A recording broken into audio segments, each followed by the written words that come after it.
Bonjour chers collègues, aujourd'hui nous tenons le point de presse spécial pour vous donner une information en détail sur toutes les circonstances de la catastrophe de l'avion russe Ilyushin 20 au large de la Syrie survenu le 17 septembre au soir. Vous aurez la chronologie minute par minute de cet événement tragique à la base des données objectives des moyens radars, y compris le système de visualisation du trafic aérien PLOTO. Le soir, le 17 septembre, l'avion de reconnaissance Ilyushin 20, depuis 20h31, a accomplissé une mission spéciale de contrôle dans la zone d'Idlib, la zone de désescalade, avec à son bord 15 militaires russes. Pendant ce temps-là, un groupe de 4 chasseurs F-16 a décollé du territoire israélien pour une frappe surprise sur les sites industriels sur le territoire syrien. Le trajet du vol des chasseurs est visualisé à l'écran. Les chasseurs F-16 ont survolé les eaux neutres de la Méditerranée et ont occupé la zone de patrouille à 90 km à l'ouest de la ville de Latakia.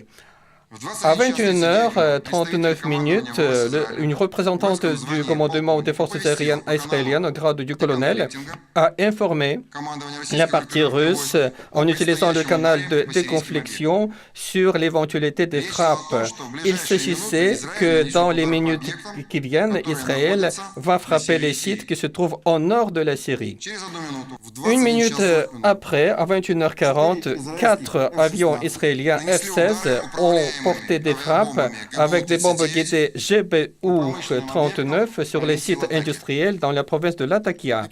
Ainsi, cet avertissement du groupement russe sur l'opération de la partie israélienne a été fait en violation parce que ce n'était pas au préalable, mais au même moment des frappes.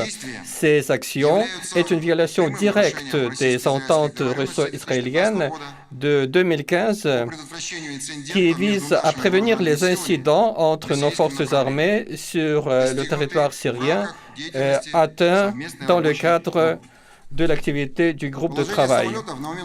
Vous voyez la position des avions au moment de la frappe à base des données du système de visualisation de l'information PLOTO.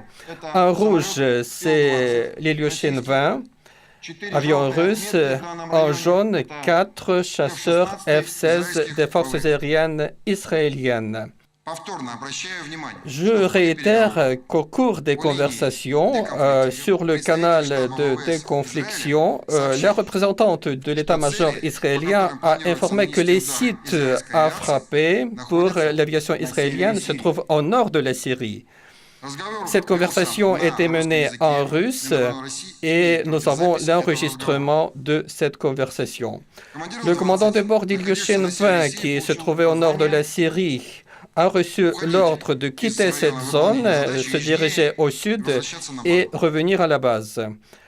Comme vous le voyez à la carte, les frappes des chasseurs israéliens ont été portées non pas dans la partie nord de la Syrie, mais dans la région de Latakia, qui est la province à l'ouest de la Syrie. Et la ville de Latakia se trouve sur le littoral ouest du pays.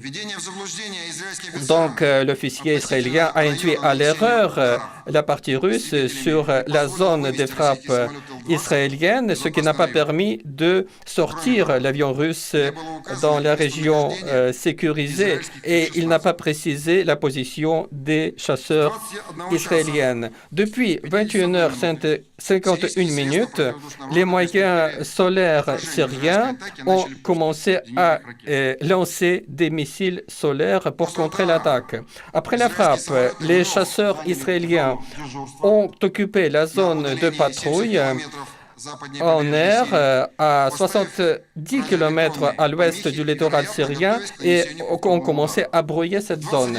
À 21h59, un des avions israéliens a commencé une manœuvre et s'est dirigé du littoral syrien en s'approchant de l'avion russe Ilyushin 20 qui était dans la phase d'atterrissage.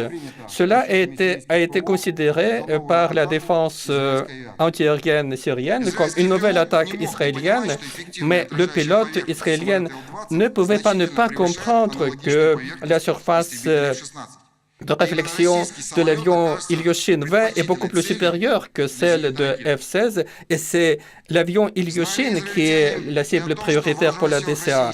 Les Israéliens savaient bien sûr que les forces armées russes et syriennes utilisent les systèmes différents d'identification Friend or Foe et les radars syriens peuvent comprendre qu'il s'agirait d'un groupe de chasseurs israéliens. L'avion Ilyushin 20 qui était en approche à l'aérodrome Khmeimim s'est retrouvé donc sur la ligne de feu des moyens de DCA israéliens. Je souligne qu'en observant l'Ilyushin 20, les chasseurs israéliens ont utilisé cet avion comme bouclier pour se dérober du tir des missiles solaires israéliens. À 21h03, un missile solaire syrien a détruit la cible qui était plus grande, à savoir l'Ilyushin 20. Le commandant de bord a informé sur l'incendie à bord et a commencé la descente en urgence.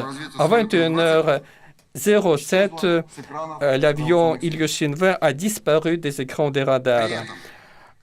En même temps, les avions israéliens n'ont pas quitté l'espace aérien et ils sont restés dans cette région pour patrouiller jusqu'à 21h40.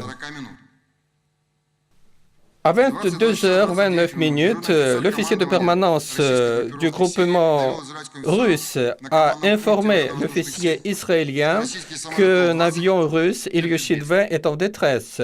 Il a exigé de retirer les avions israéliens de cette région puisque une opération de sauvetage va être commencée.